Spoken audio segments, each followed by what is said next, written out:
जांच एजेंसियों में उसकी एक अलग पकड़ और पहचान है। तो वह तो अपने अनुसार जहां भी गलत लोग करते हैं वो पकड़े जाते हैं, वो चिन्हित होता है तो छापामारी होती है। और छापामारी के बाद जो उनके पास तथ्य आता है तो उसके पास आगे कार्रवाई शुरू करती है उनके सहयोगी के रूप में।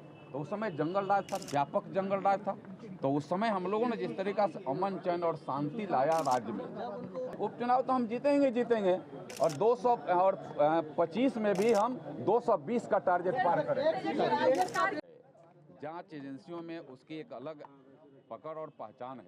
तो वह तो अपने अनुसार जहां भी गलत लोग करते हैं वो पकड़े जाते हैं, वो चिन्हित होता है तो छापामारी होती है। और छापामारी के बाद जो उनके पास तथ्य आता है तो उसके पास आगे कार्रवाई शुरू करती है। तो यह तो एक हमें लगता है कि समुद्र रूप से वह चलते रहता है। और अभी तो ईडी, सीबीआई ऐसे स्वतंत्र संस्थाओं को पूरे स्वतंत्र किया गया है और उसमें मजबूत किया गया है कि आप पूरे मजबूती से काम करते रहिए और स्वतंत्र रूप से काम करते रहिए। तो स्वतंत्र संस्था है तो आपके ऊपर किसी भी लेवल का कभी भी आप जो स्वतंत्रता है, आपके स्वतंत्रता पर कहीं कोई प्रश्न नहीं और आप स्वतंत्र रूप से काम आप करिए। यह है हमारे माननीय प्रधानमंत्री जी का सख्त रूप से देखो, हमारा गठबंधन का एक माने प्रमुख अंग है जदयू, इसलिए नाराज होने का हमको नहीं लगता है कि किसी का बात होगा। और कोई भी गलत होगा किसी भी स्तर पर होगा तो जदयू भी नहीं बख्शेगा, बीजेपी भी नहीं बख्शेगी, एनडीए भी नहीं बख्शेगा, उसके हम लोग कभी पुरोधा नहीं है।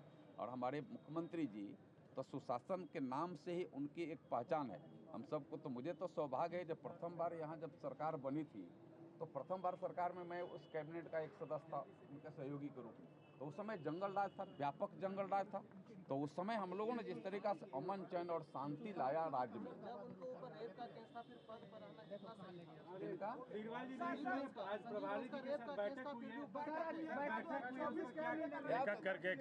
देखिए यह तो सीधे सीधे बात है कि यह तो बात तो जांच का विषय है ना भैया।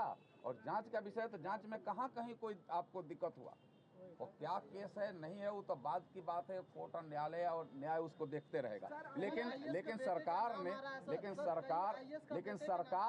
सरकार पूर्ण रूप, आपको पता मैं सरकार पूर्ण रूपे न कहीं भी किसी भी लेवल पर किसी के साथ कोई समझौता नहीं कर। यह तो आपके सामने आया ना, यह सबसे बड़ी बात। अरे नए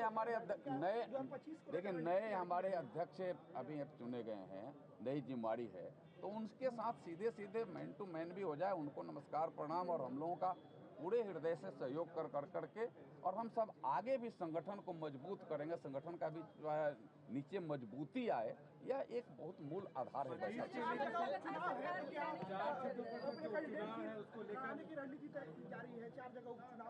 उपचुनाव तो हम जीतेंगे और 225 में भी हम 220 का टारगेट पार करेंगे। तो कोई बचेगा नहीं।